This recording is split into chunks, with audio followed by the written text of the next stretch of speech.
बातम्या आणि घडामोडीसाठी आपण पहा मुंबई वार्ता न्यूज मराठी। पेपरला एक बातमी आली होती, ती कटिंग मागवली मी आणि त्याच्यामध्ये असं आम्हाला निदर्शन आलं का एक मुलगी या परीक्षेला बसण्यापासून राहिली असती ती, कारण एक फोटो मुले तिच्या आणि तिच्याबरोबर घरचा कोणी नव्हता, तिच्याकडे कुठलेही पैसे नव्हते। पण आमचे कबीर सय्यद साहेब म्हणजे नावाप्रमाणे त्यांनी काल खरोखर त्या ठिकाणी दखल घेतली आणि त्यांच्या बरोबर एक पानसारे साहेब होते, त्यांनी सुद्धा सहकार्य केलं, त्यांचा स्टाफ आणि मला ते ट्रॉफिकची एक लेडीज कोणीतरी अधिकारी होत्या, हा याच्यात आलेले, हा महिला होत्या। तर बघा ना, एवढ्या त्यांनी खूप फास्ट मध्ये तिला म्हणजे पाठवलं, त्यांच्या गाडीत फोटो काढून आणला आणि आतमध्ये प्रवेश मिळवला आणि ती परीक्षा देऊ शकली, नाहीतर तिचं वर्ष फुकट गेलं असतं।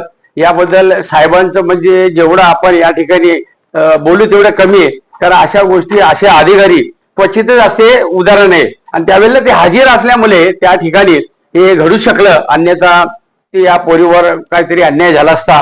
याबद्दल या ठिकाणी आम्ही साहेबाला बोलवलं नगरपालिकेत आमच्या दालनात आणि एक छोटे खाली त्यांचा सत्कार केला, नाहीतरी आम्ही त्यांचे प्रत्येक वेळोवेळी वाचतोच, ऐकतो पण का त्यांच्या कामाची पावती कशी असतात, ती खूप चांगलं काम करतात, अशी सेवा त्यांच्याकडनं शहराची घडो आणि याच्या पुढे साहेबांनी आमच्या जिल्हाधिकारी सांगले का त्यांना बढती विलो जरूर मिळणार, चांगल्या कामाची चांगली पावती असते। रविवारी नीट परीक्षा ही केंद्रीय विद्यालय ऑर्डिनन्स या ठिकाणी आयोजित करण्यात आली होती। त्या ठिकाणी एकूण 480 विद्यार्थी होते। त्यावेळेस एक मुलगी होती आलिशा म्हणणारी, ती अचानक आली आणि तिच्याकडे पैसे नव्हते आणि तिचे नातेवाईक देखील निघून गेले होते आणि ती फोन करत होती, नातेवाईक पण फोन उचलत नव्हते।